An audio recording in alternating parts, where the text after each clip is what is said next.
I'm trying to see if this seat comes up. I look fairly small. Do I? On the camera over there? Well, I mean, he is small. I am.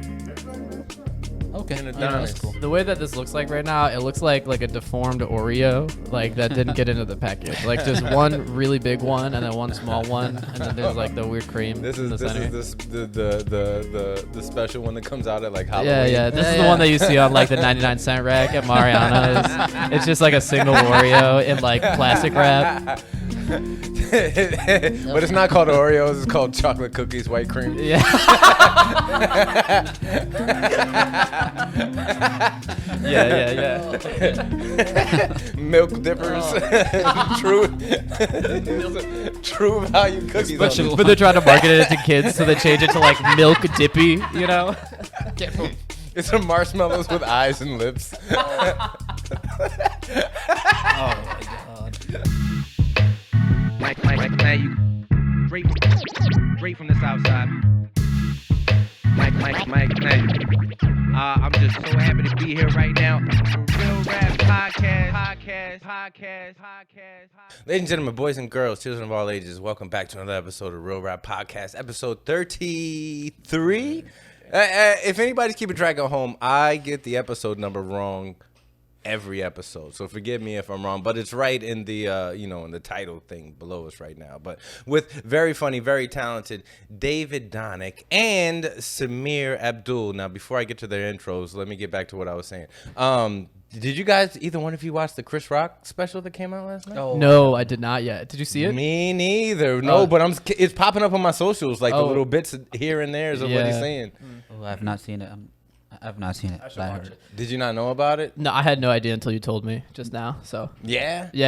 because I don't watch a lot of TV. The thing I'm watching right now is The Last of Us on HBO. What Max. do you think about that? Be honest, Dude, it fucks. It's so goddamn good. I was crying on the couch the other day. I mean, these zombies are fucking me up, dude. Yeah. Yeah, because like the whole premise is like the zombies are not. So first of all, I'm a big zombie guy, right? Okay. Like All right. The Walking Dead sucked booty because those zombies were so slow, and it wasn't like, they were trying to build fear with like a lot of slow tension in the same way that like, that scene from Inglourious Bastards when they're all like in the basement, right? Yeah. That scene is so long and the tension builds because it's so long and it's so muted, right? That's what they tried to do in The Walking Dead with those zombies, and it failed miserably in my opinion. You can quote me on that.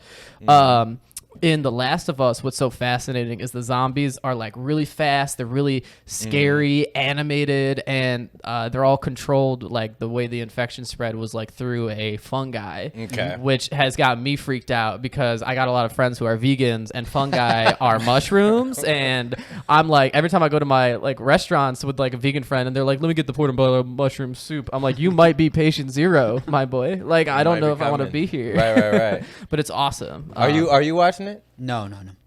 Too scary for me. I'm keeping up on it begrudgingly. So the rule of thumb with any zombie like movie is that the zombies are never the bad guys. The zombies are just like the house. That is what keeps the characters locked wherever they are. And then the bad guy is always people. When you lock them up and take away all the fancy stuff, watch how people act when they're, when you take all the rules away, and that's blah, blah, blah, blah.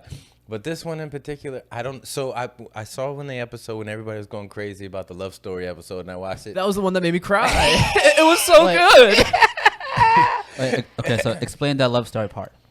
It was so they're it's post-apocalyptic, everybody's dead, zombies wipe out 95% of the planet, so everybody else is just sit there trying to get together, and there's this one guy, he's like, I'm fine being by myself, I built a compound, I got guns, I got fucking damn helicopters, the shit that Scarface was talking about, the fucking radar scanners, and so he's doing fine, like he doesn't even like people, so he's just fine living in his house, right? Yeah. All of a sudden he gets like an alert on one of his cameras or something like that. He's like, what's going on? Goes to one of his little traps that he has in his backyard. There's a dude there, and he's like, hey, what are you doing here? You a zombie? He's like, nah, I'm not a zombie. He was like, all right, get out of that hole and go kick rocks, bro. I'm doing this solo. He was like, well, I'm hungry. Fine, I'll give you a sandwich, but then you gotta go. And then fast forward, he gives him a sandwich, and he's like, all right, but before I leave, you want to kiss? And he was like, I don't kiss guys. And he's like, you're lying.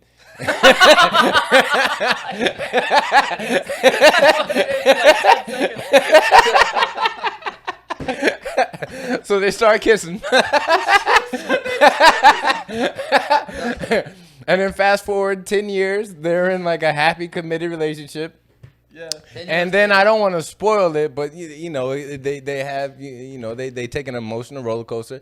It was absolutely fine acting, absolutely great story the way they put it together.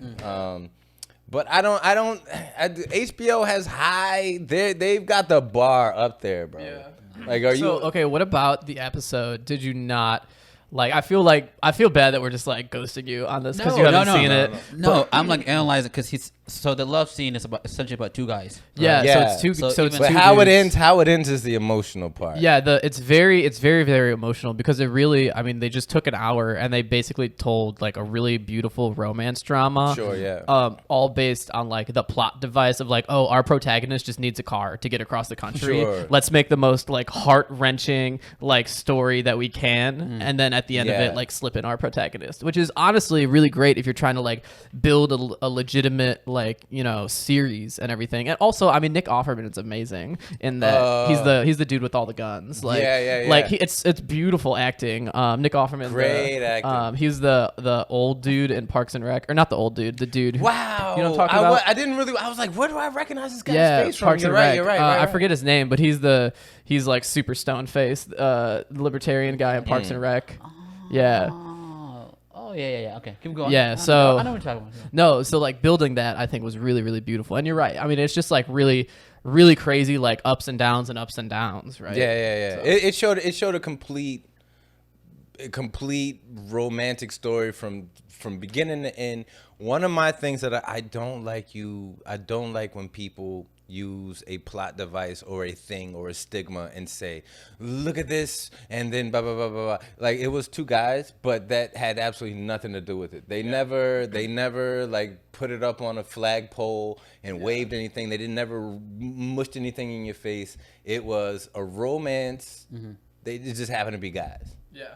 And it was beautiful, honestly. Yeah, and it played out however it played out. But it's same time, I'm gonna watch tonight, just because yeah, it is I'm tonight. looking Oh, for yeah. a reason to be like, I'm done with this show.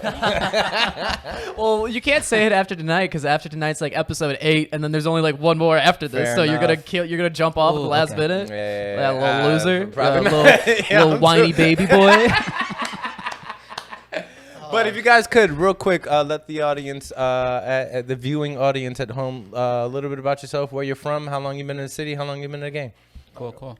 I am from Sudan. That's Northeast Africa.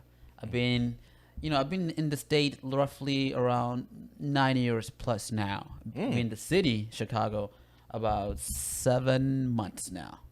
I was in Iowa the whole time, which we didn't even know that was a thing in Sudan. And then, like in Sudan, like, America, LA, New York, the city life, that was what was advertised. And then we landed in Iowa. But it was great. It was we had a lot of cool stuff, a lot of cornfields. Sure, yeah.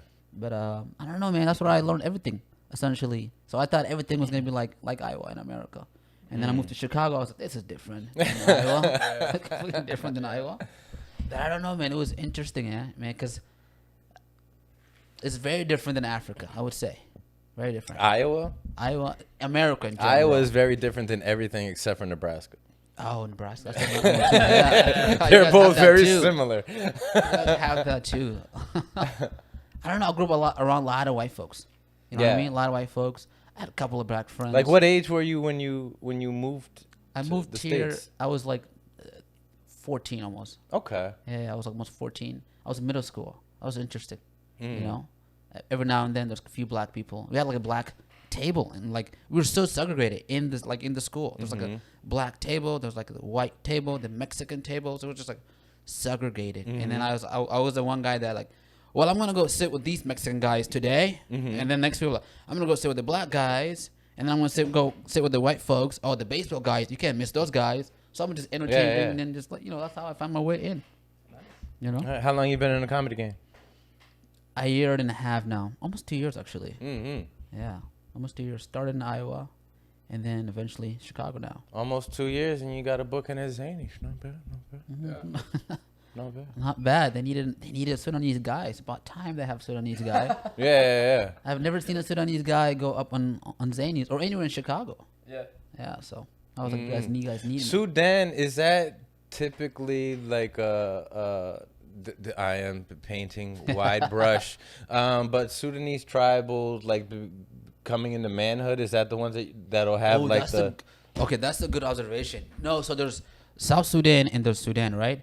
So because it used to be one country and then they split, right? South Sudan is where they have all the tribal, a little more darker tone as well, and then Sudan, which is like the predominantly like the Islamic nation. So then they don't have the cultural kind of lining on the force, like on the star. So is like South Sudan, is that like Indiana, and then Sudan is like Illinois? That's what it sounds like. Pretty much. South Sudan is where all the athletics are, all the athletes. That's where Lua Dang came from. Right. Indiana's not athletic. I take that back. And then Sudan is where all the small people came from, you know? That's why I make all this. Wow, and he's modest. Yeah. He's so modest. All right, and if we could, please, David. Yeah, man, that's crazy. I'm also from Sudan, so I mean, he just really said a lot of what I was gonna say. So, I'm actually from the Sudan of Illinois, which is just the suburbs. I grew up in the south suburbs my whole life. I moved around a lot. I grew up in Palos Heights. Shouts out the hood.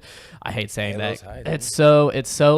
It's so funny because everyone from like the Palos Heights area is like, yeah, this is the hood, and I'm like, it's like a gated white community for the most part. Now But here's the real question, David. did I grow up in the Gates? No. When you're in Texas and somebody says, "Hey, where are you from?" What do you say? I say I'm from Chicago. Absolutely. Yeah, I say I'm from Chicago 100%. Well, because I live in the city now, so it's like it counts. Also, all those like bumfuck Naperville twats who like will try to train into the city. Like their commute to the city is like an hour from Naperville, bro. Mine was like a crisp like 25 minutes growing up. Like I just take 127 to the highway and then the highway straight to the city. That's how we got it. Or maybe if I'm feeling frisky, I take Cicero straight up to 55 and then 55 to the He city. said, "I'm 7 minutes on the pace bus and then I'm right on the metro." Yeah. 127 Metro style Blue Island. What up? I know my streets. My streets got numbers. Wait, but I mean, I'm in the hundreds, baby. Wait a minute. Southside in the house, though. Southside of the house. Yeah, Southside subs. Respect it. All right, a little bit about yourself. Yeah, so I'm a teacher. I teach in the city. I teach in CPS. It's a fun time. same place, you teach at the same. I'm on the south side. In the south side of CPS, I should say. I'm like right on 100. So 111th is a really interesting street because it's like as far south as the CPS districts go, Okay. and you see so much of the stratification of like wealth in that because it's like if you go so where I'm at, I'm like right off the highway. If you go, Is that like Alsip? yeah, almost. So if you go on, if you're standing on 111th and you're like looking at the Sears Tower, right? If you go right a mile, you get like to a lot of schools who are still like super broke, right? And then if you go left a mile, that's where you see the redlining because that's where you get like the Chicago agricultural school, and then you get to the suburbs, and then you get to like even further in the suburbs, and it's like the quote unquote quality of a school changes. I hate saying that because it's just like, do schools have resources and like community buy-in to be successful? But I went to Illinois State to be a teacher. I basically like graduated high school and went straight to college. When I was there at ISU, I did speech and debate, which was really, really dope. Wow. I went there on a scholarship. I did it for like 3 years when I was in high school, and then I did it for another 4 years in college. So that was where I kind of like got into like performing and like standing up and speaking, because a lot of speech and debate is just like competitive speaking and acting, like in the same way that a track and field team has a bunch of different like individual events that compete and then earn team points, the same way speech is set up. So there's like kind of, and the short of it is like there's 3 big categories. There's like speeches that you like write and memorize and then deliver. Okay. There's categories which are like the acting events, where you find like a piece of literature like prose or poetry, you memorize it and then you perform it. And then there's limited preparation events where you're given like the one that I did was called impromptu. So I was given like a quotation and like 2 minutes, and I would have to make up like a 6-minute speech on the spot. Yeah. And all of those skill sets, I did kind of like all of them. All those skill sets really helped kind of me transition to comedy. So when I moved back to Chicago in the summer of 2019, I was just like, I was living with a friend. Shout out Bridget. She let me stay at her. Shout out Bridget. She let me stay at her place. She's a homie for real. And I was crashing there for a little bit, trying to get my feet under me, and I was like driving for Lyft, super crazy, just trying to make money. And I was like, man, I got nothing to do right now. So I started doing comedy because I liked performing, and I had some people who were like, oh, you should, like, you're funny. And I always kind of knew I was funny. Like, sure. I did a lot of my events that I did when I was doing speech and debate were like comedic in some way. Yeah. And I was like, let me just like take this kind of stand-up thing and see where it goes. And it was awesome. Like I was doing like open mics all the time. It was fun. Khalil, shout out Khalil, was like the first person to ever like book me on a show. And it was like right over on like South Michigan Avenue. Yeah. I brought all of the white people at the show, and it was like just a room full of people of color. And then it was like me and like my 4 like white women friends that came to support. And like all of like the whole night, all these dudes were like looking at him, trying to like hit on him. And I was like, come on, ladies. And then like I just left with all these like friends. It's been fun. The pandemic stopped me for like a hot second because I was like I was in education still, right? I got my I was gonna ask you, so did you pick teaching, or did teaching pick you? Kind of both. So I when I was in high school, my dad passed away when I was like 12 or 13, right before I got to high school. So I coincidentally had just a lot of like male teachers in high school, and I also had like male speech coaches, and they were like a really awesome like support system for me. And I had a lot of like women teachers and female teachers who were also like fantastic too. But all of the teachers I had just throughout high school were just like really, really great supports, because my mom she was also like crushing it, but she was working like 3 jobs, you know, to try to support my brother and I and like pay her rent. And she was also like fighting cancer and everything. So my teachers like were really great at kind of like facilitating like structures and stuff for me, which was awesome. So when I was finally like looking at college and stuff, I was like, oh, maybe I do want to go into teaching. And obviously I was in high school, so I was able to ask like a lot of my teachers, like, what's the vibes, you know? And as a profession, it's kind of awesome because like it's always going to be around, right? Motherfuckers got to read. So, and like you get a pension if you do it forever. It's unionized, like you kind of get like a lot of free time and a lot of breaks off, but then also because CPS goes on strike all the every time. year. Yeah, we go on strike every like 3 days basically, and it was just really cool. So in that sense, I kind of picked it, but then I stayed with it over the pandemic too, because as soon as I knew it was like just me trying to be a teacher was like just me trying to get to money and like just try to get to a salary in some way. And I'm really thankful that I was like in it when the pandemic happened, because I got hired by a school district to be like a tutor basically. Yeah. And I was just doing Zoom tutoring over the whole pandemic, and it was just like I was just thankful that it was money. So when the pandemic ended, and I was like one of my really good friends, Mike, shout out Mike, he used to run the open mic at Woody's Flat, which I think you've been to, right? You've been to Woody's? Yeah, I think so. Yeah. He and I started that open mic together before the pandemic. We did like 4 shows, and then the pandemic shut everything down. I kept telling him that he should reboot it whenever we get the chance to. And then as he like kind of rebooted it, he and the bar ended up starting it with somebody else. And I was like, no worries. That's just business. But Mike and I started taking a comedy class at the Lincoln Lodge. And I mostly like took it not to like relearn comedy, but I was like, I just need a way to reestablish my like routine of like writing every week and like getting out there and like getting up and performing, you know what I mean? Gotcha. Because I feel like kind of like working out, I feel like the pandemic like just shot a lot of people's routines and just like threw everyone off the like rhythm that they were in. So I was like, you know what, let me do this class and try to get back into it. And it was really great. Like Chris Higgins was my teacher. He was a homie. Like I appreciate it. He's still a homie. He's crushing it. So I've been kind of chilling and doing that ever sinse, you know. That's dope. So you're still in school, Samir? I am about to be in school, so I don't know. Oh, are you a senior in high school? No. I'm about to go get my master.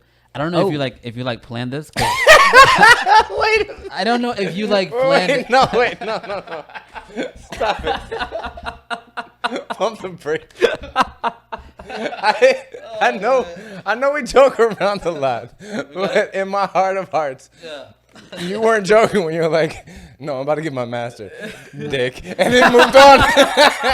Hey, you know nothing. No. I'm actually finishing up my 12-year degree No, I knew that. in 4 months. But anyway, anyway, back to what I said. So I'm a child prodigy. But anyway, back to what I was saying. He's like, so anyway, didn't you remember Africans are so fucking smart, you bastard? Yes. Anyway. Did you don't remember back when I said I'm from the part of Sudan where we're fucking geniuses?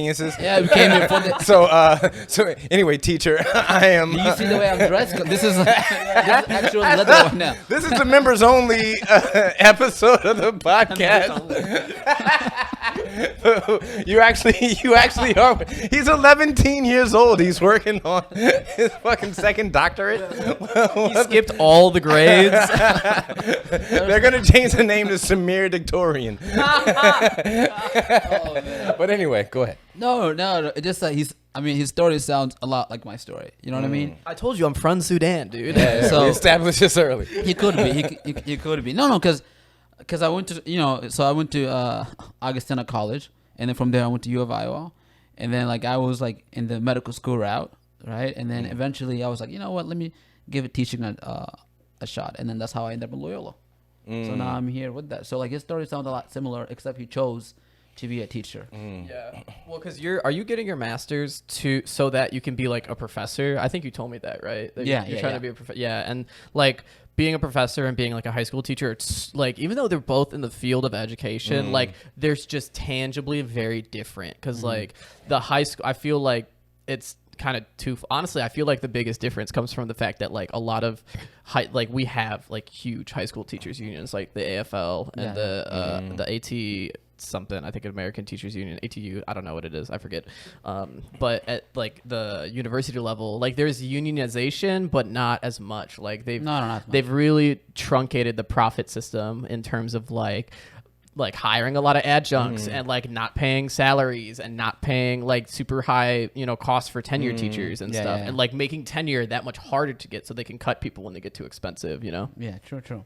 Also, you get the title PhD, so that's also something. Yeah. So depending on whatever, everybody has so many avenues towards information these days, in your feed and whatever socials you're on and whatnot. And it tends, some of the information I'm getting is that typically the education system in America is extremely left leaning. Is that a fair assessment? I would agree, 100%. Yeah, 100%. Especially because I went to a liberal art school, so that's as left as it gets, right? And so I had to like calm myself down in many of the discussion. I'm like, I don't want to share my opinion here. I'm gonna cool it off now. You know what I mean? Would you find yourself probably more in the center as far as your values, principles, or how your outlook? Yeah. I would say I was in the center, right? For sure. There were some beliefs that are more right winging for me. There were some that are more left winging. So I was predominantly in the center. You know what I mean? I got a lot of questions about that in class. Is the part of Africa that you're culturally from, is that more of a conservative kind of culture? Yeah, I would imagine. Yeah. I think every country that's religious tend to be more conservative. Ooh, that makes a lot of sense. Yeah, that makes a lot of sense. I think on the high school level, like education is very mixed in terms of like beliefs. I think like, cause I mean, at the end of the day, people are people, right? And at the end of the day, like political geographics are just determined by, do you live in a rural area or do you live in a like big city, right?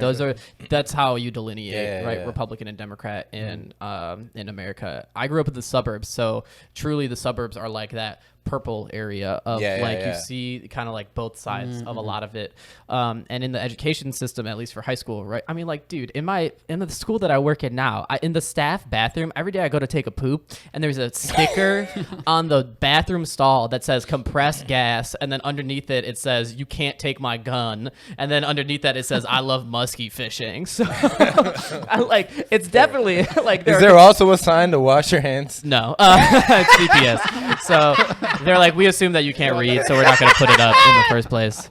But it is like very mixed, I think, politically. I think higher ed just tends to, and this is like a true trend, right? It's just the more education you get, the more like quote unquote liberal you become. Because I really think and this is just my like, I don't know, analysis or opinion. I think just the more you read, the like more liberal you become, right? Because if you think about it, like a lot of education is just, okay, what texts are you engaging with, whether they're, you know, like digital or online, like, or books or textbooks or podcasts or whatever, like as you progress through your educational field and like whatever that field is like, what are you reading, right? Like what information are you consuming? Which is why I think so many people now who are, I think, on the right side of the spectrum, if you look at the quality of the texts that they're consuming, they're all really shitty digital ads or like digital websites that are all conjecture, that have like not a lot of evidence, that don't have a lot of support, that the reasoning is super weird and messed up, and all of those websites that they're pulling from, like, I don't know, I can't even think of like an alt-right website right now, like Breitbart, right? You go into it, and this is like more, this is my personal critique of like liberal media. I'm like, listen, like you could go to Breitbart for free, like right now, and there's just hella ads everywhere for like boner pills and like Rogaine and like weird stuff. But if you try to go to the New York Times, you need a subscription to get on it. You get like one free article a day. You know what I mean? So it's like, I think that's a failing of like liberal media outlets. Like everybody uses ads in the digital era to like support, you know, whatever you're doing on the podcast, which is, this is brought to you by Dr. Squatch. Actually, it's on its way to my house right now. I'm so excited. But I think it's just the more you read, the more liberal you become, right? And if you read quality texts, right, like textbooks, you know, articles, things that you're probably reading in your master's program right now, like you just consume a higher level of information, and you are read into a higher level of I think argumentation specifically, and a higher level of like other people's thinking. So you tend to see, right, politics in ways that are like, oh, you can kind of poke holes in the BS, right? When you're more well read, I think is the argument I'm trying to make, or the point. Man. I think that's interesting. I think the more knowledge you tend to get, the more you kind of get out this bubble of like liberalism and like and then be on the right. I think there's, because you realize like each one of them has its flaws, and then like each one like is trying to share a certain agenda. You know what I mean? So for example, like I think one of the reasons why the Republican side tend to struggle a lot is because they're not consistent, right? So like they have bad examples on like the mainstream, which is why people tend to not gravitate towards them, because they're just bad.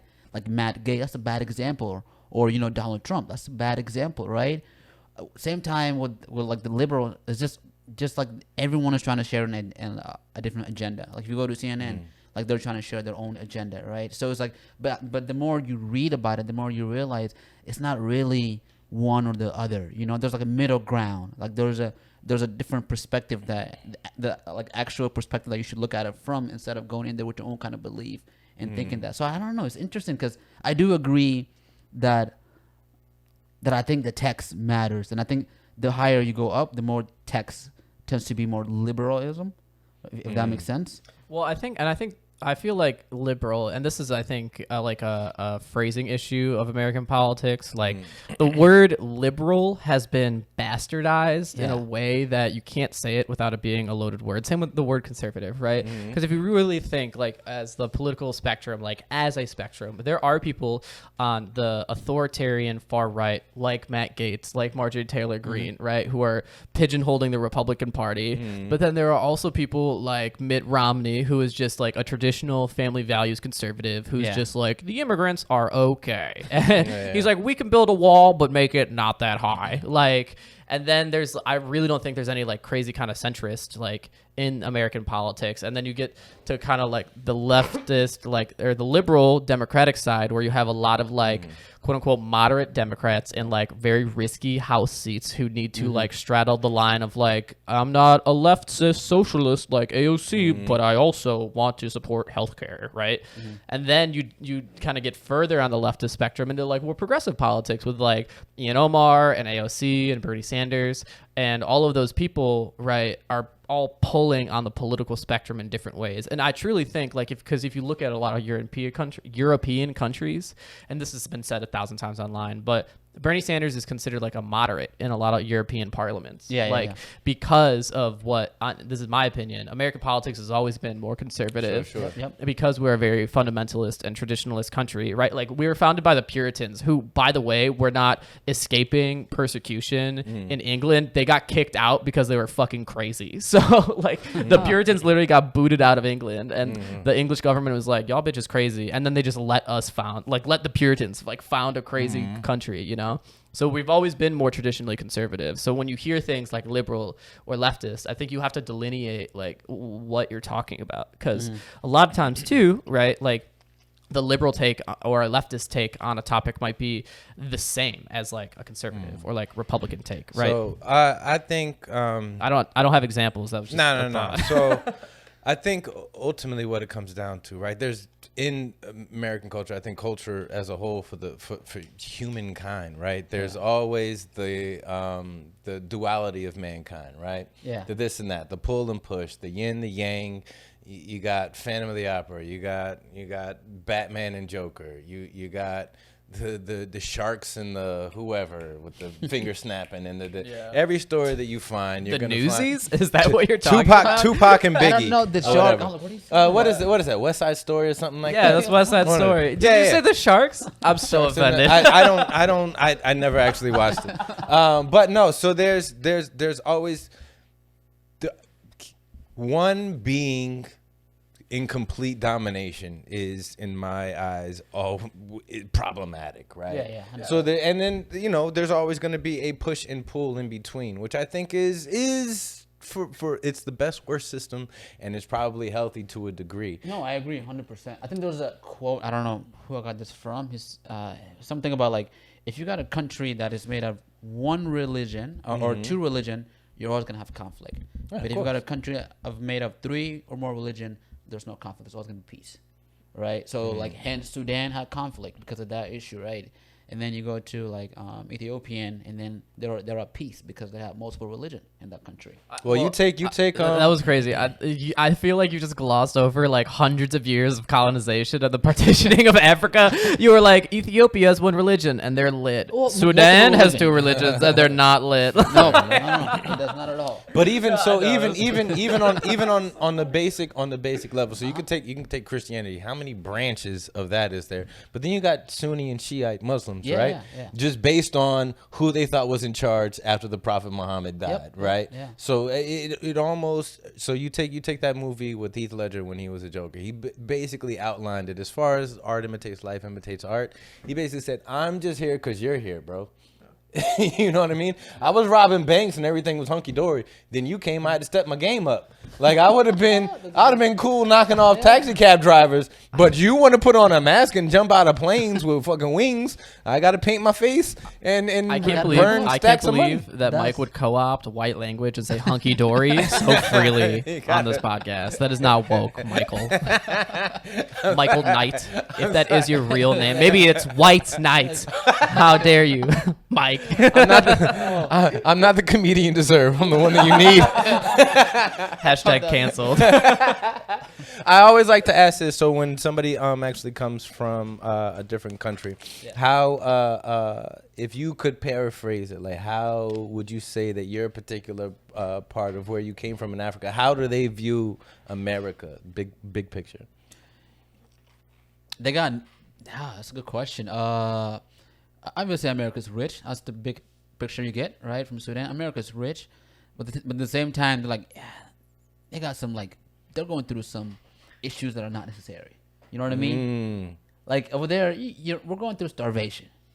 So I always have this joke where this joke sells in Iowa every time. And I'm like, hey, in Chicago, I do Uber, and because I do Uber, I always meet interesting people. I met this gay guy. He was asking me a lot of questions, right? He was like, hey, you guys got any gay folks in Sudan? I was like, and we don't, but I want to see where this goes. I was like, yes, we do. And he was like, where are they? I was like, still in the closet, right? And then the gay guy gets offended. I'm like, no, it's not that we don't care. Like, no, we care. Just that we're still going through some fundamental issues like water. We're still trying to get water. That's how sure. we're still at that basic level. So like in America, I think America's advanced to the point where they're going through a lot of like, more developed issues, right? Feminism. You don't have feminism in Sudan. That's that's an American thing, right? And so like same thing with homosexuality. Like there's homosexuality going on in America, but like in Sudan, they haven't came across that issue yet because they're still focused on like, hey, can you get food? Can you get water? So like America is looked upon as like the big, like they forget that America also, colonized, or America's looked upon this prestige country with a lot of riches, and if you can make it to America, you really made it, man. That's how we look at America. Ooh, can I piggyback off that for a second? Yeah. I think the idea of America being such a developed country that it is now dealing with like more interesting like developed country problems is first world problems is Yeah. like an interesting misnomer, because I feel like that all of when people talk about problems in America, it's a lot of social issues, right? It's a lot of like cops are killing black people. It's a lot of like the incarceration rate. It's a lot of like human rights. It's a lot of like we don't see people as people. It's a lot of like we don't treat our neighbors well. It's a lot of how we're treating people. But I think that a lot of those systemic or like long-term cultural issues that we have are kind of twofold. I think one, they are just repetitions of history that we haven't actually quashed, right? Like, I mean, we had the Civil War. We let all those Confederate, congressmen back into the Congress, right? We had the Civil War. We had presidents who fucked up Reconstruction, right? So it's like continuations of that, and we're finally now getting to that. And I think it's a materialistic downfall of the United States as well, that like we have built our country so spread out physically, right? With the suburbs and with urban sprawl and with cars and highways and everything, that we have kind of lost the ability to build great things in the country, right? Like think of like we built the Hoover Dam, you know what I mean? Like we built like the San Francisco Bridge. Like these were massive projects that we did in the 20s and 30s that of like building things with people and capital. But because we are not like, there's no like national agenda, you know what I mean? There's no American agenda of like, hey, let's do this X, Y, or Z thing, right? Let's actually, I don't know. Like us build it? Yeah, like there's So you want your fancy phone to be $4,700? That's true. Well, I don't think the phone thing, this is a whole crazy thing in and of itself. But like, I think the thing I'm trying to get at is like, there's no national like agenda that like we're like plan that a lot of like that America at the top has gotten behind. So because there's no cardinal direction from leadership, everyone and society is kind of like turning onto each other because there's no common goal. You know what I mean? Like when we were, I don't know, when the United States, as a historical example, right, we were manifesting destiny for a long time, which was very bad, like to like a very clear extent, right, for the native tribes. Yeah. But like it was a goal that the government had set and that people got behind. You know what I mean? With like the space race, right? The Cold War was huge, right? Our goal was like, we're going to beat the Russians in anything, right? No matter what that looks like. And most Americans got behind that in different sectors and different industries and yada, yada, yada. But in the last 20, 30 years, we haven't had a national goal other than, we're going to keep exploiting resources in other countries and everyone's cars are going to be kind of better. Like, there's no national thing. So I think a lot of people. Say, so from the words of the from the legendary Dr. Dre, getting it's not the hard part. Yeah. Keeping it is the hard part, right? And I'm not saying America is the best in the hearts and mind or however you feel, but America as far as an economy is arguably, not even arguably, it's number one. It's number one economy, right? So with that being said,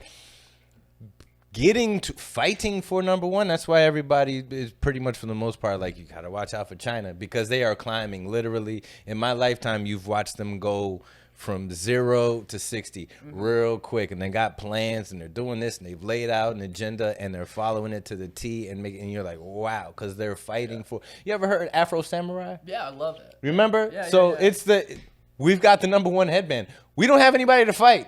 We're just sitting in a mountain cave somewhere, just chilling, waiting for number two, who's out there just with 2 swords, slicing and dicing everybody, getting stronger, mad, nonstop, 24 hours thinking about coming for that #1 headband. Everybody else is fighting. We're sitting there like, tweedledee-doo-dee. Well, I think a good metaphor for America is like, yo, we built this amazing house, but now we're just like sitting in it, and the dishes are sitting there, and we're like, I don't want to do those fucking dishes right now. And then you see emotion lights go off, and you go, yeah, and then you're like, oh god, right? And then you're freaking out, and then all of a sudden Trump is like your uncle who's like, those dishes are dirty. They've been dirty for so long, and then Joe Biden's like, okay, let's wash the dishes Together. Bernie Sanders is like, there's too many dishes in this house. Everybody get 1 dish and wash 1 dish. You only wash the dish you eat from. I think that's where we're at. You know? No. Like I mean, I would even add more to what you're saying, and of course what you're saying, Mike, is that like image matters, right? Like America is really good at preserving their image. Sure. And like a lot of third world countries, they don't really know the history of America. Like for example, like when I moved here, I didn't know about racism in America. I had no idea about the slavery in America. Yeah. Right. So when I learned that, I was like, yo, that's all it took. The skin color. That's all it took to like to discriminate. Like the bar has never been so low. Yeah. Like we have to find out reason to like discriminate. You know what I mean? Like in Sudan, there's still racism, but there's like very specific reasons, right? In America, it's like you're black, we're gonna discriminate. So like the bar is very low. In a lot of countries, they don't know the history of racism. They'll look at the image, and I started like with the economy. I think America is just like it's hard to beat America. Even I know the Chinese or China is getting up there, but military wise, America's already there. Military, but in terms of economy. Like I don't think China could ever reach America, and the only reason why is because America has images. Like when I went to Sudan, I would go to the village areas, right? I would go to see my grandson, and like and my entire family there, and I'll go to these malls, and you'll see these tax drivers and these like old cars, but yeah, they got like pictures of like Rihanna's and Chris Brown and all American celebrities. You go to a barbershop, you see Will Smith, Jamie Foxx. And I'm like, how do you guys know these people? Like, yeah, of course we know Jamie Foxx, right? Like, or Obama. Like, so, like, the image matters. Like, the image matters. And America's influence all around Africa. And that's why I think China's image is just not there. Yeah. I think, to piggyback on your point, I think one of the reasons America has stayed in that spot for so long is that fundamentally, the country is designed to give everybody a slice, everybody an investment. So you can be African-born based, culturally wise, and be like, I'm a representation of America. You can be China-based and be like, there's a Chinatown in every city in America, and you could be like, I'm a part of the fabric of America. So every culture technically pretty much is represented as far as the American image goes, but some of these other countries are pretty monochromatic. You know what I mean? You're only going to get a representation of exactly what you see. When I think of China, I don't see a lot of diversity. Yeah. And like there's a prestige to that title of being America. I remember I used that. Like I went back last year. We were out at this huge mall, and like my uncle from France, there's a conflict going on between him because we parked the car in front of the store that we shouldn't, right? And the store was owned by I think 2 Japanese individuals, and they came out and they were going back and forth. They were yelling at each other using Arabic, and then they're like, "Where are you from? Where are you from?" And I was, "I'm from America." They're like, "Oh, okay, so sorry. I'm parked here, right?" I was like, "That's right. I'm from New York." And then that's like that title worked. That one, like everyone, like no one paid attention. We were fighting. As soon as I said, "I'm from America," everyone paused, looked around, like, "Oh, he's American." Well, it's probably because they think you have a gun on you. That's probably why. That's what Dave does when he's at a KFC in New Jersey. I'm from Chi-Town, baby. I'm from Chi-Town. You better give me all 11 herbs and spices. This ain't mild sauce, bitch. You better throw in a 13th spice, bro. Tell me about teaching. The audio yelling. Tell me about teaching. So I mean, you're only 11 months older than the kids you're teaching if you teach high school. So like how is that though? Question, yeah. So I'm 25. I have freshmen and seniors. It's fun. What's the demographic of your all black? All black. Woke. It's I'd say teacher wise, it's like 50-50 black white. We have a couple of Hispanic teachers. Okay. We have and then the student demographics all black. On my hand, I can count one, two, three, four, five white kids, and then I think equal number Hispanic kids in the entire building. And let me tell you, these white kids are weird as hell, man. Like they run the fighting for survival. Nah, man, they run the gambit of white. There's like one really smart girl who's like in a bunch of like advanced placement classes. There's my boy, we'll call him Kevin. My boy Kevin, who is just in the culture. He got adopted by black parents, which is really, really cool for him. Wow, okay. Wow. Yeah, and I might be the first time I've heard of that. yeah. So I don't know the full story, but I just know he got adopted Sure. recently, which is really cool. And then there's this other boy who's like a little blonde haired chubby white boy, and he's like that's how he sounds like in real life, and I never know what he's saying. But he thinks we're homies, but we're not. But if he watches this, it's all for him. Yeah, if we watch this, you know, I stand by it. And then Teacher of the Year award goes to and then there's David Donnick. yeah, then there's this another white girl who's all right. And then all the Hispanic kids, like I had one last year. She's a menace. I have another Hispanic kid this year, and he's awesome. He's like super. I think I'm guessing that he's like a second generation Hispanic. Like I think his parents just immigrated, and like he's a straight A student, cares so much about school. And it's so interesting because you're also an immigrant, so I bet you also see this mentality with a lot of immigrants in like your cohorts. That is like those who came from abroad and see the prestige of America. They understand the prestige of education in America, 100%. so they do their best, and no matter what, right? 100%. And it's so interesting because specifically with Hispanic students, right? And I've seen this because I've been at like a number of high schools in my like very short career.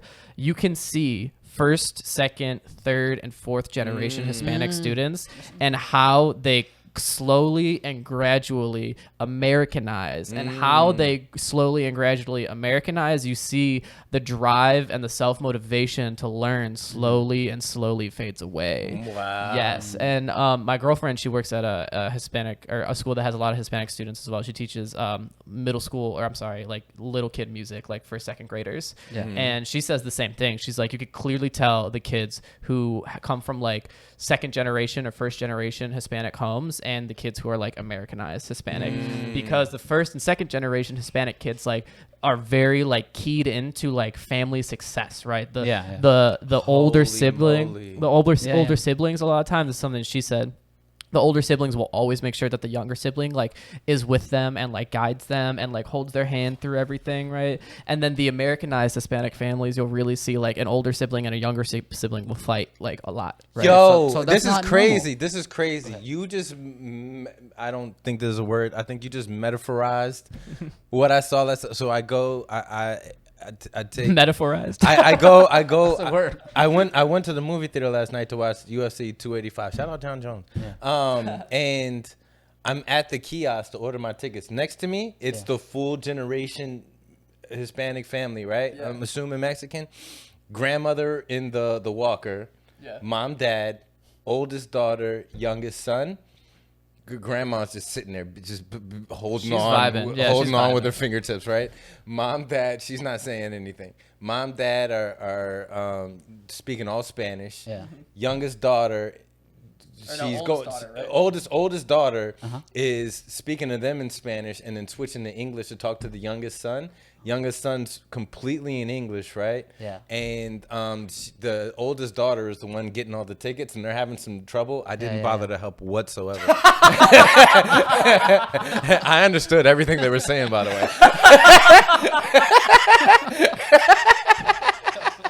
He said you made it to America, but you got to figure it out. Good luck with that.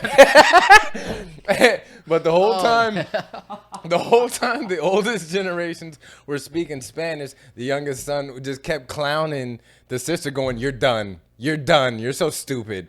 Like, Yeah, dude. Like no hint of an accent or anything. And she was just trying to mend fences in between. That's crazy that you said that, because I literally watched that play out in front of my eyes. Like, That is literally my family right there. That you guys just like Really? explained. Like, Wow. like as you go down, because are you the oldest? I'm the oldest of 7, Oldest of 7. Oh my Right. God. And you're So I what? thought- You're 28, 29? 27. Yeah.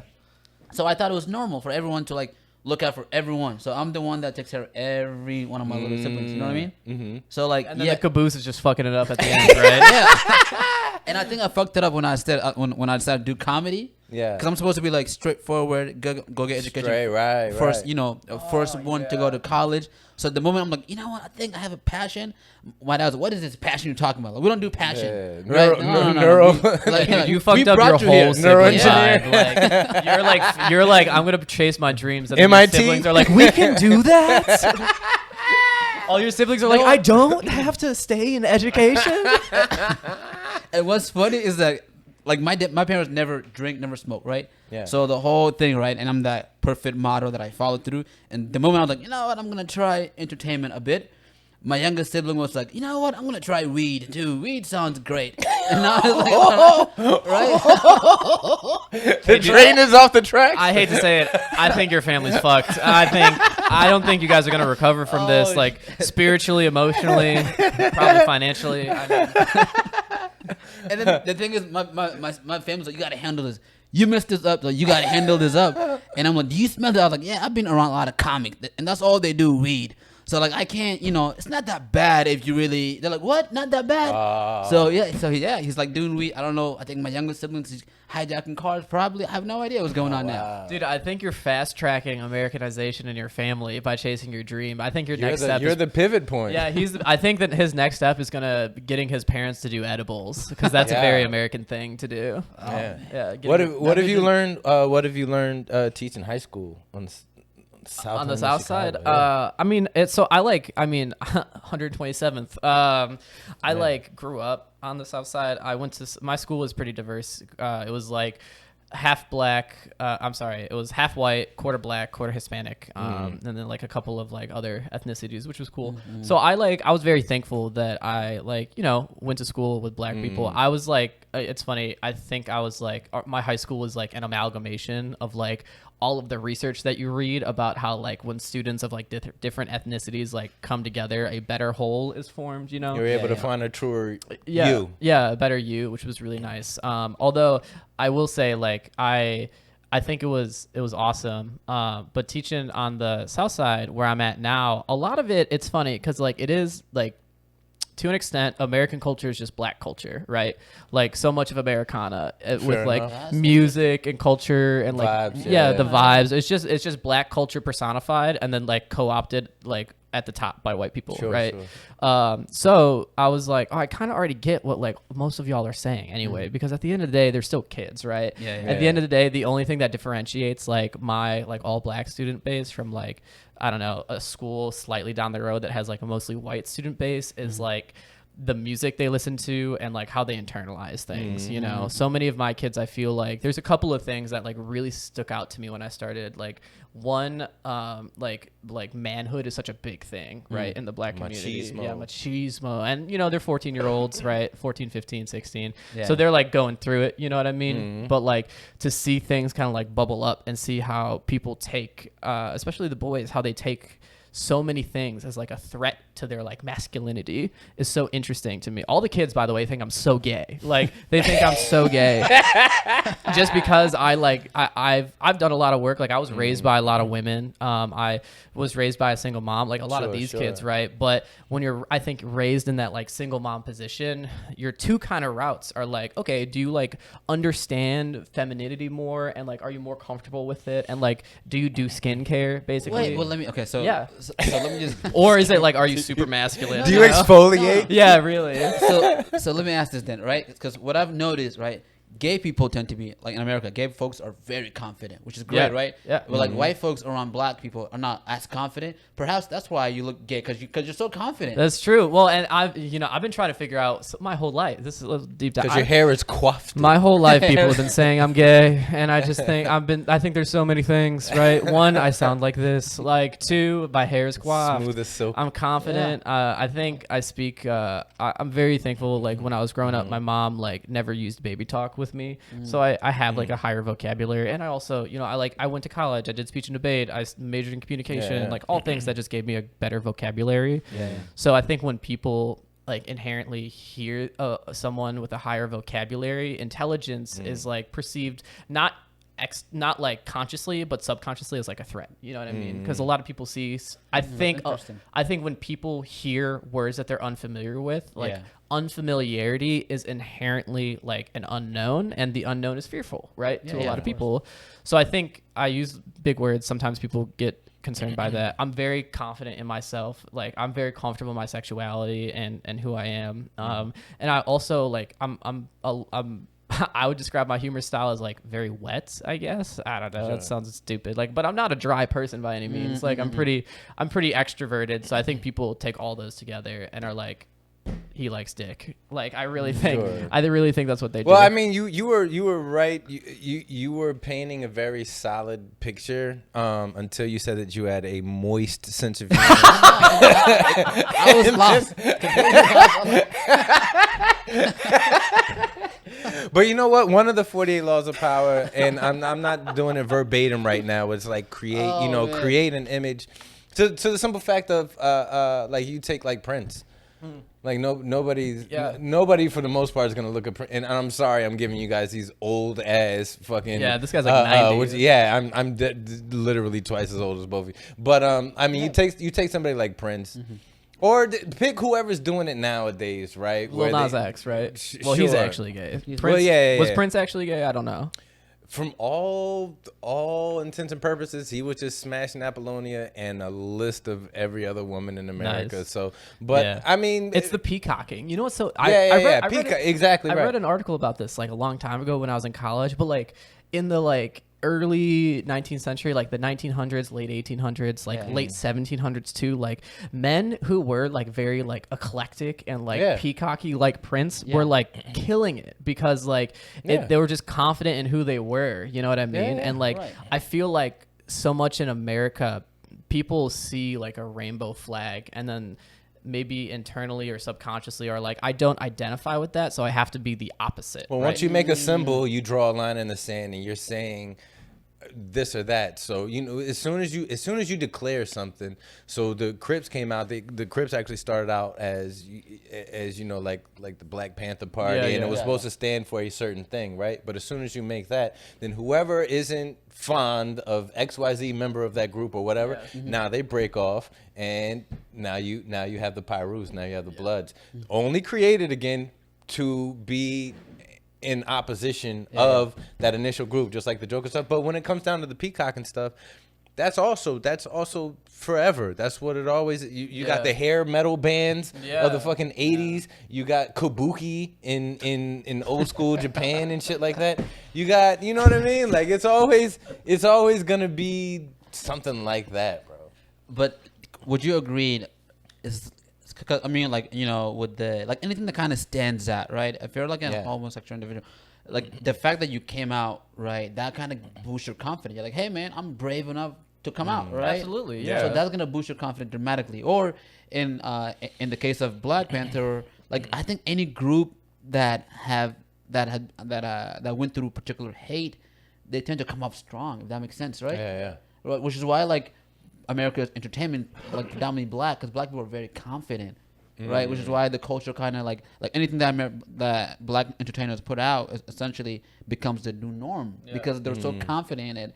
And a good example is like hip hop. When I was like little, the hip hop here, like Lil Wayne was popping back then. He'll say something and then everyone's doing it. Everyone's sagging back in there, like back in like my middle school days. And I would sag. I have no idea why I was sagging. I would sag. I was like, because everyone's doing it. So, and I'm black. I gotta do this. Well, how would you say the perception of Africans on black people, since there is actually for me in my mind, right? When you say white, that's the one cultural identification that is different than everything else. So if you walk up to a group of Hispanic people and you say, you're Hispanic, right? They might smack you in the mouth and be like, yo, I'm Puerto Rican, bro. Yeah. Or I'm Mexican, or I'm whatever. If you walk up to somebody and say, you're Asian, right? They might kick you in your stomach and be like, bro, I'm Japanese, I'm Taiwanese, I'm from blah, blah, blah, blah.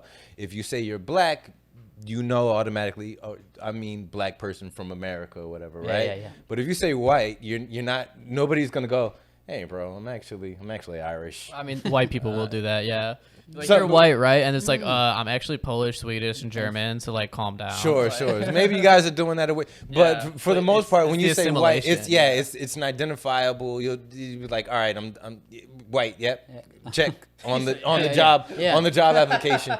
But when because I've always had a feeling, right? I'm obviously black but diluted as far as the whole thing goes. You know what's right? funny is it looks like he's like your dad, and then I'm just like your friend that you brought over for a play date. Well, how is that viewed and that? Because I've always felt like there is, if I see another black person on a plane and we look at each other like, if the revolution starts while we're up here, bro. Yeah. Got you. It's me and you. Right? But if I look at a black person, it feels like it feels like there's a step removed. Or am I tripping?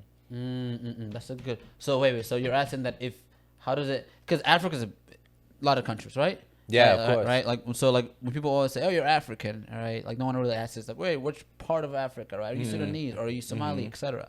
Right? But if somebody asked you, so all right, so fair enough. If us three were on a corner standing and talking, and then some random guy walked up and for whatever reason he was like, "You're black, right?" What would you say? I would. I'm black overall. I'm black. Okay. Did you just come out of the closet as black? Wow, hey man, we love you so much for way this. Too long.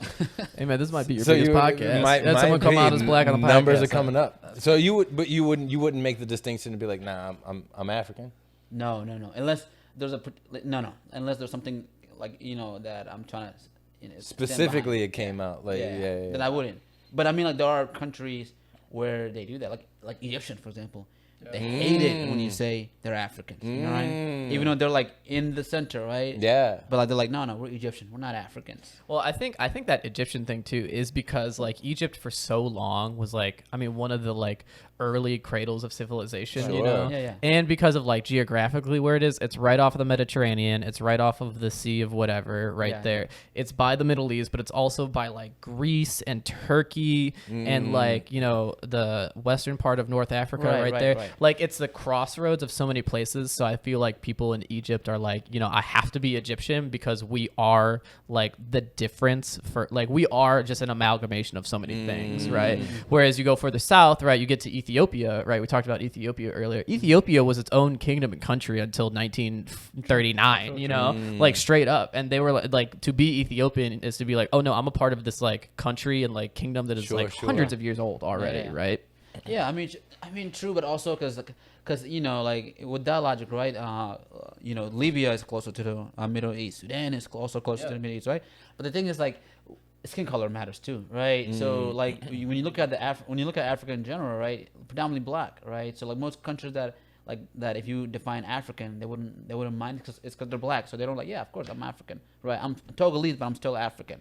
Where Egyptians, it's like they just don't feel like they're African due to them, being more Arabs. You know what I mean? So they feel more Middle Eastern because Middle East is all Arab, right? Same language, same culture, same food, and of course same skin color. So then therefore, it's actually pretty much just based on where they sit by the equator. Yeah. Which is interesting because Sudan is also like, I don't know if you. Sudan is also Arab, like, but it's black, right? So like, there's a joke I always do. I'm Arab, but I can say the N-word. That's the joke that I always like. Just go if I got an Arab crowd, I'm like, yeah, that's joke gonna work every time. It's like, we speak Arabic, same food as Egyptian, as Middle East, except we're black. So therefore, we're like we're still. How do you view Elon Musk? I love Elon Musk. Pivot. Good pivot. I love Elon Musk. I love if he's watching this. That's that new Euro step. Mike Knight podcaster of the fucking year, dude. So, how do you think about Elon Musk? Because like the stock joke is he's African American. Yeah, South Africa, right? Yeah. South African? Which if he's South African but white, that actually means he's just English, Fair but enough. he also has Asian in him, right? Elon Musk. No, I think his eyes just look like that. Is that what you're saying? He's still high on Joe Rogan's fake hit. Yeah, he goes to Joe Rogan once and he never looks the same. That's interesting. I didn't know that. I also assumed like, yeah, there was something in there, maybe something in there. But I don't know. Full white, but Yeah, he's still African, South African. Well, I mean, because that's like I think where you get into like nationality and ethnicity, right? Because Right. nationally he's South African, but ethnically, motherfucker's white as me, you know. Yeah. But he's also the richest man in the world. Yeah. So Well, he's only we rich don't 'cause his have dad- many of those in Africa. So we're gonna take him. He can do whatever he wants. He's still African. Bro, We claim that part. you're being a traitor right now. He's only rich because his dad owned an emerald mine and like killed thousands of black Africans. Man, no, it's true. It's just that. Hashtag not Yeah. woke. Fair enough. I don't know, man. I don't know. With Elon Musk, it's complicated. I would say, right? Because most of his riches didn't come from South Africa. Yes, it did. Not most of it, right? The only reason that he was able to start the companies that he did was because his dad, who owned an emerald mine, gave him like a $6 million loan, and he took that loan, and then he basically created PayPal, the shittiest like finance Sure. processing like server that you can, and It that's still exists today, right? I PayPal? mean, yeah, PayPal. Having a leg up is not a guarantee to stay up. There's more people who came from money that didn't do shit with it. See, but I think the phrase "came from money" is so interesting because it's like, okay, give me the amount. You know what I mean? Sure. Like on my mom's side, my mom's dad, so my grandpa, he got a $1 million loan from his dad to start a construction industry. Now, the mom's side of my family, we don't see them because they're all alcoholics and abusives, and the rich bitch wrote me and my mom out of his will. So L on that man, L on the Anderson family. But they like no matter you're right, you're not guaranteed success. But when you're like Elon Musk or you're Donald Trump, right, and you're getting like crazy like amounts of money from your already established wealthy family, right, it's impossible to fail. You know what I mean? That's why like SpaceX right now, right, like he runs and owns and operates SpaceX, but it's just he just gets money Not from a whole lot actually happened. no, he's just getting money from government subsidies because the government Yeah. was like, hey, man, we're tired of paying for NASA because it's so expensive. We're going to cut funding to NASA and just pay less of it and give you less money to this private equity. Well, statistically speaking, you're better off not coming from money because statistically, most millionaires, billionaires are self-made. For whatever that means. I mean, you didn't come from a platform where the money was funneled down to you. Yeah, from like millionaires. I don't know. Pop up the stats, Joe. But when the money, when the episode comes out, he's fantastic. He's running everything right now. They can't run the stack. Absolutely. Yeah, But put the stats right here. But here's and then I hope they're wrong. I hope they're wrong. and if they happen to be wrong, scratch that, redact You're it. Go to keep it there. ChatGPT. You're gonna keep it there, and do you're gonna it- be like David Donnick was right. do an AI voiceover from Forrest Gump. Make my lips say what is right. eyes so He's hard. completely wrong. Scratch David from the episode completely. Yeah, just take him off. But when you take somebody like Donald Trump, did he have a leg up? Absolutely. He stayed up, but you have to take him at face value. He's an old school New York guy that was making buildings back when the mafia was running everything, and somehow skated past all that. So branding, that's what he's great at. Oh yeah, He's a phenomenal. grifter. Just like him and Elon Musk aren't really, in my eyes, too different of a person. Because here's what Trump did that's brilliant. And nobody's ever going to give him credit for it, even though they give him credit when they're not giving him credit for it. He said, "Make America Great Again," right? Hashtagged it, right? Now everybody that disagreed with him took "Make America Great Again" and said, "Make America not Trump again. Make America everything that he said but the opposite again." Whatever their messaging was, they took his messaging, repackaged it. So whenever somebody said, "Make America Democratic again," the first thing that happens in your brain is you think, "Make America Great Again." Damn, Trump was pretty good at that. And then you think what they're saying. Not only that though, like I mean, think about it. When Trump was running, right, the MAGA, the whole MAGA thing, like everyone is up to date with the news. Like they're just figuring out. Like I mean, Trump was everywhere. People was talking about it. People were constantly tuning in to see what's going on. Now that Joe Biden's off, Joe Biden's running office, no one's like really paying attention. CNN's about to fucking go bankrupt. It's the government. The government shouldn't be a 100% reality I TV agree. show. Right. Well, because Trump, that's funny. I thought this was a rap podcast. Why are we talking about politics for an hour and a half? Yeah, fair enough. Like rap, like you came with bars. I didn't come with bars. Jesus Christ, no, dude. It's like R.A.P. What does that stand for? I forget. Regular ass people. Oh damn. Okay. Checks out. Well, I guess why are we here? We're hot as fuck. I don't. That's the I'm That's the confused. only time when someone say rap and ask me, "Am I black?" I'm like, "No, I'm African." That's the only time I step out. I'm like, I can't. I'm African. I'm still Sorry, trying to. my alarm went off for me to go to the store and buy Drano and granola. Wow. This is a regular ass people podcast. Your boy needs granola and your boy needs Drano later today. So don't ask me what I'm doing with them, but I need them. Well, you need your complex carbs, and then you need to get them out your system.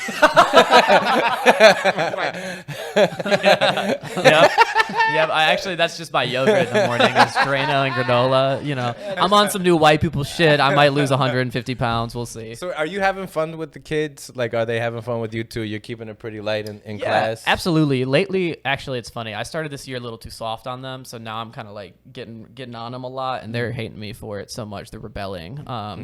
A lot of education, and I think working with kids is kind of just like, you know, you got to train them to get into the right routines and everything. And these kids are just so like unstructured and everything like that. So I'm doing, I think, a lot of like routine work right now, which this is only my second year as a classroom teacher. So even though I like work in education, right? I mean, I'm still trying to figure out what works for me in my classroom, you know? But I think they are fun. Like I mess with them a lot. And actually I got observed this a couple of like weeks ago, and when I was getting observed, a kid like stood up and he was like, "Miss Don, can I go to the bathroom?" And I was like, "Yeah." And then he paused and he goes, "You tell my mom I'll be vaping in class?" And I was like, "Yeah." He goes, "All right." And then he just walked out. What's the illest roast you got hit with? What's the one that hit you and you were like, "Ooh"? I can tell you, yeah. knocked you off your mind. Listen, well, I mean, most of their day is just calling me the N-word, so that's pretty funny as is. And I'm like, "Don't call me that, guys." And they're like, No, but you can say it. I'm like, "No, I can't. Stop it." The other day, I have this kid. He and his cousin are like, they always go back and forth, and I'm always trying to stop him, and it's so annoying. But he goes, "Mr. Donnick, you look like you body roll in gas station parking lots." And I was like, "Dang, that's pretty funny. I can't be mad at that."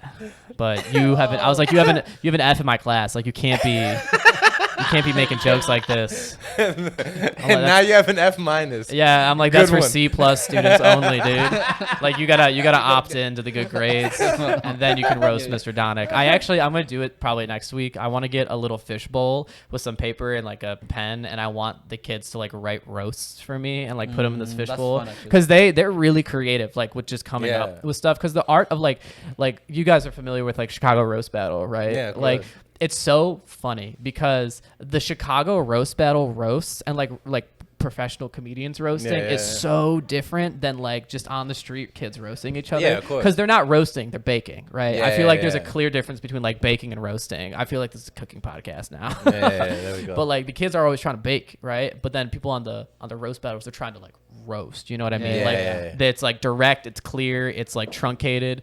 But then when you're baking, it's like you got to pick up the rhythm, the pace, the face ass, the head ass. You know what I mean? They just staying on you. Yeah, Just serving it's it up. relentless, right? Yeah, I mean, like with the roast battle, you also get a time to kind of like write down your stuff, get it kind of sharpened, ready to go with the, Baking is all in person. yeah, like right that moment. It's two different things. Yeah, it's one is the way it's served up, but they both have a special place in my heart. But yeah, there's probably a 15, 16-year-old in your class that would hurt a lot of people's feelings. Oh, so many, dude. I mean, like, I honestly, I think some girl with microbabe that would just fucking destroy the room. You know, dude, I think about all the comedians that I've seen on Roast Battle Chicago, and I'm like, there's not much you can say about a 14-year-old like black kid on the south side of Chicago without being racist. Yeah. Like, you know what I mean? And it's like these kids will just go in on your whole life. I mean, it's a bit of mine, but like the kids during February is just 28 days of bullying white staff. Like it's so funny. Like it's just 28 days of the kids being like, "Mr. Donnick, is Black History Month. You really gonna make me move seats right now?" And I'm like, "Yeah, dude." And he goes, "You really gonna make me sit in the back of the class? Rosa Parks would not stand for this, Mr. Donnick." You ever like take some of the roast that they give you in class and like use that for your comedy?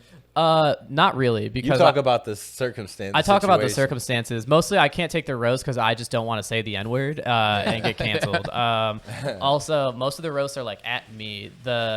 like the things that I mean, they just attack my soul. I've gotten called every single like boy band that you can imagine, and just in a week. Like I told some kids, I was like, "Y'all stop hanging out in the hallways, go to class," and they're like, "Shut your Justin Bieber face ass up." And I'm like, "My hair is not even like his." I was like, "I think you think all white people look alike, honestly. Like Justin Bieber, Justin Timberlake, in sync, like it's insane." Yeah.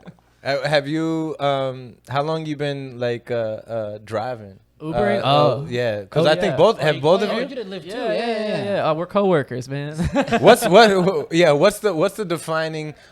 best and worst thing about driving? About driving, worst thing, long hours. Well, let me ask, how long do you Uber? Like, what's your schedule look like? So normally I'll Uber only weekend, right? Weekend, 12-hour shifts Friday, 12-hour shifts Saturday, and then I'm done for the Uber.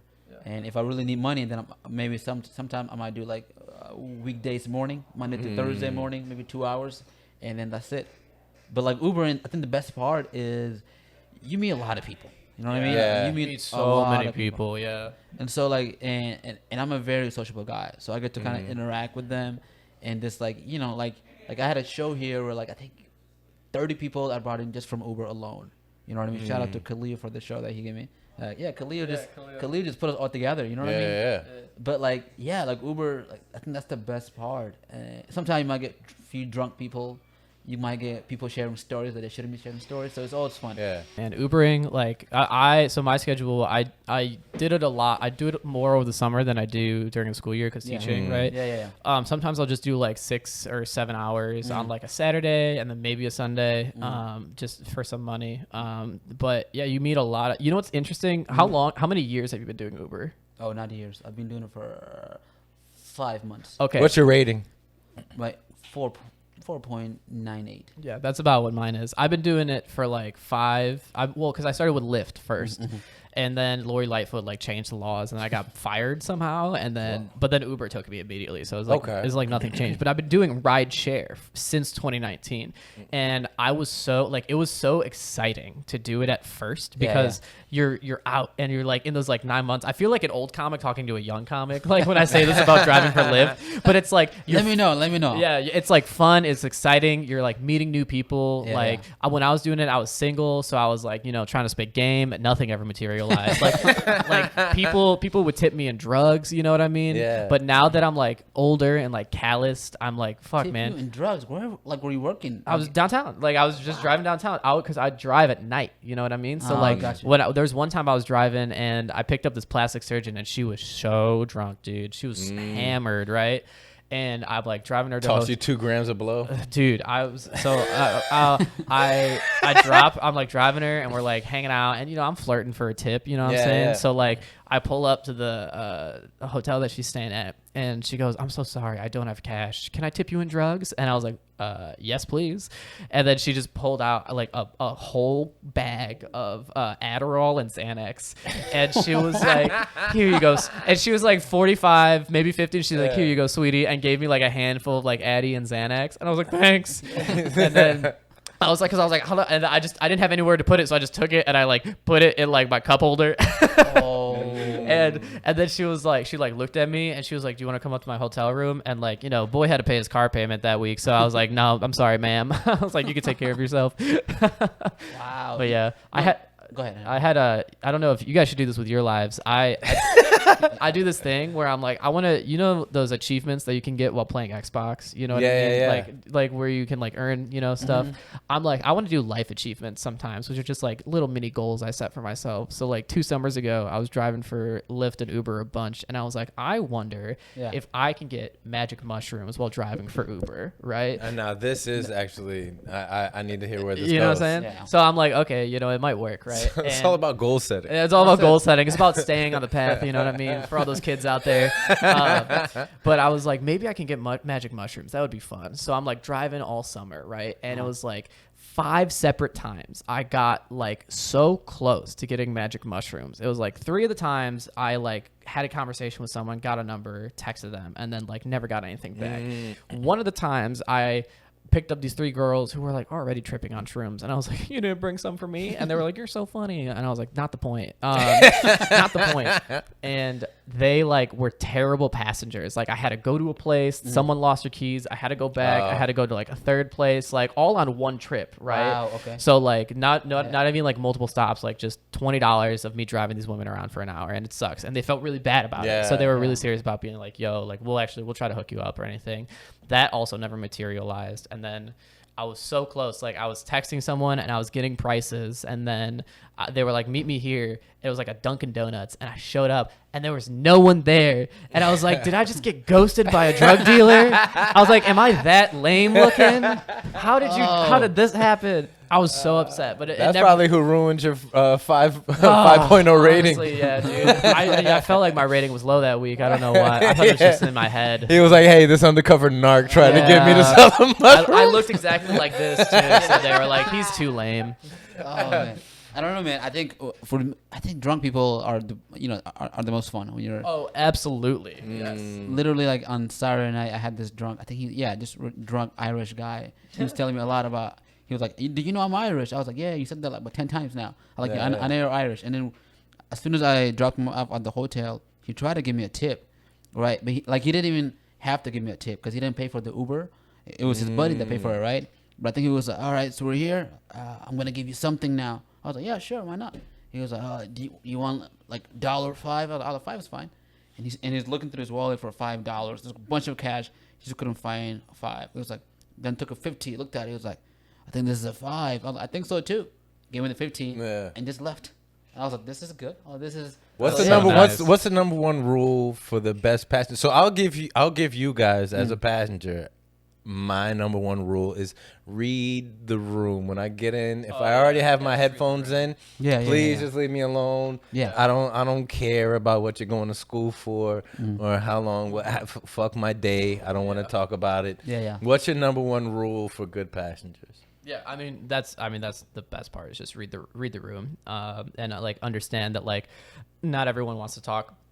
I was saying earlier, like when I first started, like I would try to start conversations with a lot of people, but I would also be like very aware when they were like, I just don't want to say anything right now. I'd be like, all right, cool, and then I'd listen to my music, you know what I mean? But like there's sometimes where I'm like, I don't want to say shit as a driver, you know what I mean? Like sometimes I'm coming up on like hour 7, like I've listened to the same Drake playlist like 6 times already. Like I can't put on the Foo Fighters because like you might judge me for it. And it's like don't talk to me, lady. Like I'm just going down Lakeshore. Let me get you where you're going. And then they're like, oh, my cat was a cat. And I'm like,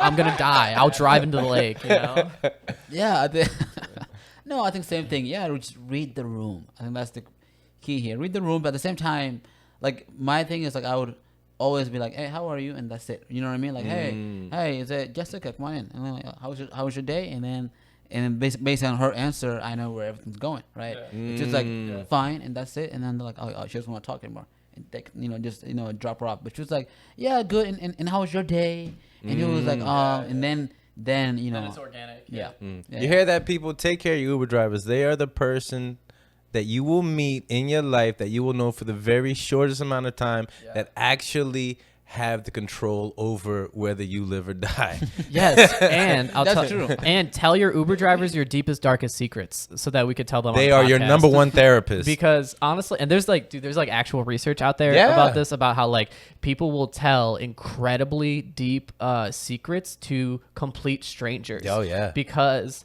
it's like I forget what it's called, but it's like if you know someone super, super well that they're not going to judge you, right? You'll tell them, bless you, more secrets. But if you also know a stranger, you just met someone, you're okay telling them secrets because you know that you're never going to see them again, right? Yeah. People are like, the barrier to entry is so low. I've had people come in my car and talk about how like they stole from their grandmothers. And like one woman came in my car and she was also a teacher. This was like years ago. She was so drunk and she was like, oh, one of my students just died. And I was like, oh my God, this lady. One woman came in and she's like, I'm cheating on my husband. You're taking me to the other dude's house. And I'm like, yo, I'm like, I don't know if I want to finish this ride. Like, but And then she was like, I'll tip you $20. I'm like, say less. Yeah, we Fidelity take you who? to the hotel or Yeah. my place. Yeah, hotel or my place. Ladies and Actually, gentlemen. stay in the hotel, my apartment. Yeah. I have a twin, you know. Hey, this has been an amazing podcast, folks. Hey, hold on. Before we get up out of here, man, please tell the people at home what you got going on, what you got coming up, how we can help support you, and that, and your socials. Yeah. So I got a show coming up. My social is Laugh with Samir. That's Samir. Yeah. And then I got a show coming up at Zanies on the 18th of April, and then you can catch me every Saturday at the Red Room. I might do a guest spot here and there, but but for sure you'll see me there. Oh yeah.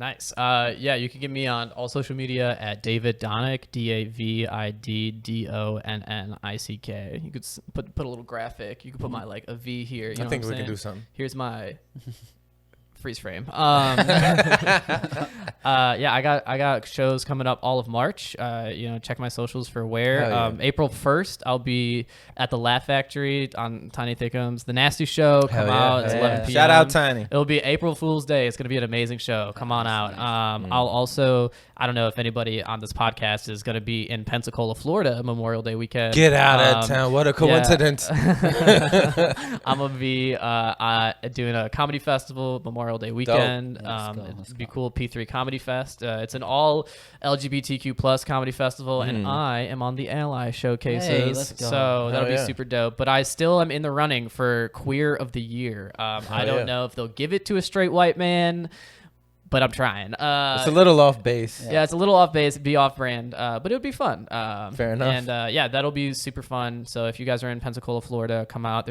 I know there's Hell 50 comedians. There's some national touring headliners who are going to be there, so it's going to be really, really, really awesome. But Dope. yeah, come out. Yeah, nice.